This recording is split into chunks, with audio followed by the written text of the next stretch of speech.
Okay, I'm just gonna redo this because I fucking all my other audio files are just like completely shit.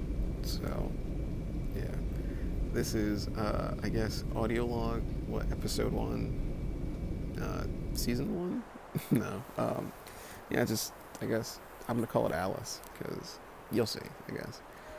So I guess I mean I was sleeping and I had to stream the other night and it was really nice. But I'll get into that. I don't have a script, so I'm trying to go from just how it felt off the top of my head. It's kind of fading in and out, but I'll try my best. Yeah, so it started off. I was just getting off this train, this subway, um, and there was like a sea of people. Like I didn't really recognize all of them, but everybody just had this like there was this sort of positive energy in the air. This sort of just it just felt good. It felt like nothing was wrong or ever was wrong in the world, um, and it was great. And I didn't have any luggage with me. Maybe that's symbolic or metaphoric, or what's the metaphorical? No, that's dumb. It, you know what I mean. Maybe it was a metaphor, but yeah, I didn't have any baggage um, on me. I just got off this train, and there was the one person that I recognized, and it was I guess she just looked like Cleopatra, but she was like a little shorter than me, like 5'5".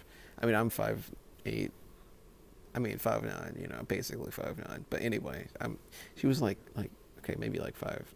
It doesn't matter. Whatever. She was around my height, but yeah, she just was like kind of giving me the tutorial kind of, or like what things are, or just like not why things are, but just like little tidbits. Like everybody had a nickname.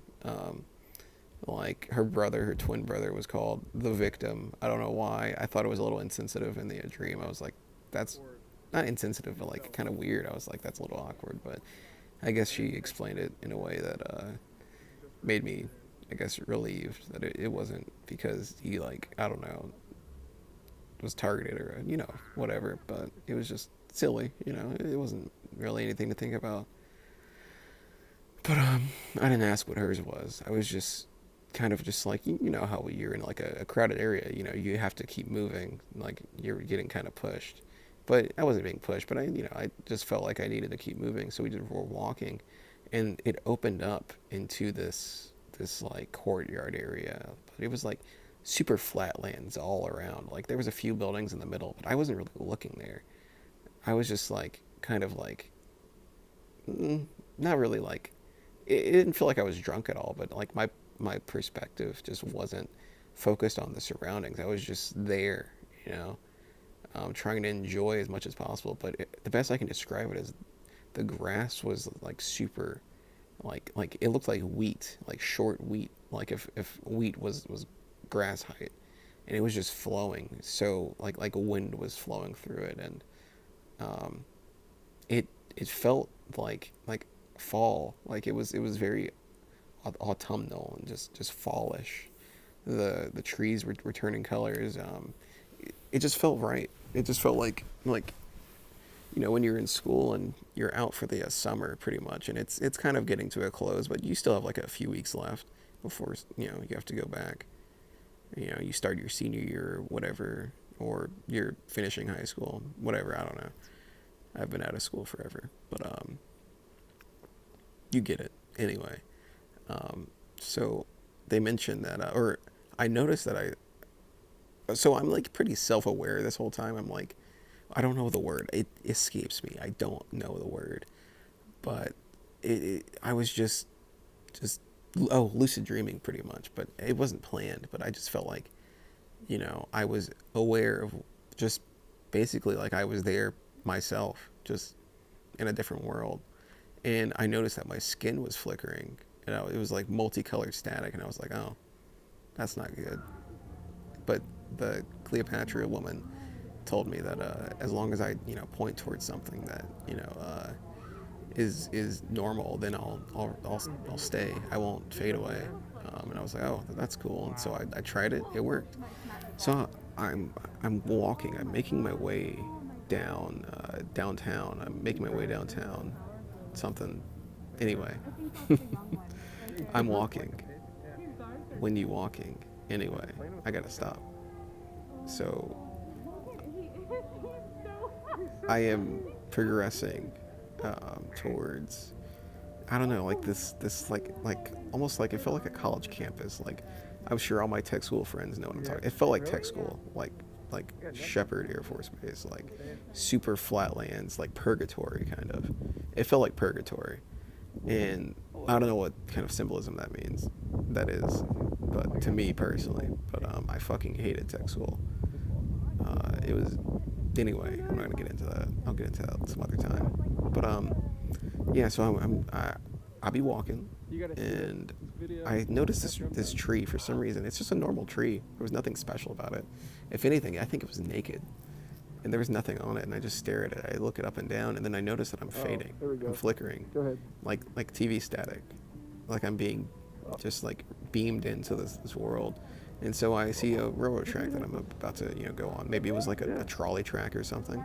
But I point to it, and it's like, I go back to normal. And then I get a tap on my shoulder to my left, or like some sort of, like, not startling touch, but just a touch.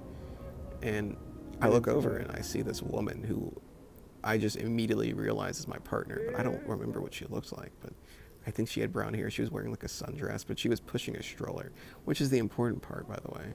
Brings us back to our title, the name of this, I guess, episode. But I look down, and it's this beautiful blonde kid. It's like 5 years old, and she's, I don't know, like if I, the way I don't have any kids. I hope not. I don't think so. It's pretty much impossible. But yeah, like it just felt like, I guess, how it feels for a father to look at their newborn child. Like I just felt an immediate sense of just like all my worries just melted away, and I was just like I was looking at happiness just in the flesh, like joy and just relief and catharsis, just all in one thing. He doesn't know. And it was so pure, and I didn't get to stay long at all. I'm having a hard time even describing it, but it was the most cathartic experience I've ever had in my life, I'm sure. But like, I just remember being so happy in that moment, like genuinely, and I've never experienced that in my life. Like the air, like it was like the most perfect moment cemented in my mind, and it just felt, I don't know, it felt nice, it felt right. And then I woke up, and I started crying tears of joy, because I don't know if I thought of that from the utter loneliness the past 5 years have been, or whatever, my whole life pretty much, or just like the desperation of connection that I've failed to have, not in like any sort of like sad or sympathetic way. I don't want any sympathy, but just like, it was weird. Like this is the unhappiest I've ever been in my life, and it's getting worse, and it will be worse. I know it won't. I'm just being hard on myself, but yeah, the most unhappiest times of my life, and I just had this dream, and it just like, I don't know. It's just almost like a source of motivation. Like I have a dream daughter, a dream family in some other world, and I would like to keep them there, because as much as like I would love to make that a reality, I just could never do that to a child, like I'll definitely adopt one day, but I'm very much unironically anti-natalist for now. I just don't think that, like, that's the ultimate act of love, I guess. It's just, if I could keep that child in my family in this moment suspended in time, and in my head, in my mind, then no harm will ever come to them. I'll just be the only one to brunt any sort of, danger or anything, but they'll be safe, so I'd like to think of it like that. That sounds really sad, doesn't it? Yeah. It probably is sad. It's because it is, but it's fine. Um, but yeah, no, like telling my friends and whatnot, it was a lot more personal and intimate. But I don't know. Maybe I just need to get used to recording myself. It's weird. But yeah, 10 minutes. Holy shit. Well, I gotta wrap this up. I don't have that much footage, so I'll elaborate some other time. I want to make that into a film one day, but we'll see. I have a lot more ideas. So if people like this, if people want me to just keep talking or hear what's on my brain, just let me know, I guess. I don't know. Don't forget to hit that like button, smash that subscribe. Um, uh, you know, uh, comment. I'm having a giveaway. I'm giving away. No, I can't say that. I was gonna make a bad joke, but anyway. Um, thanks.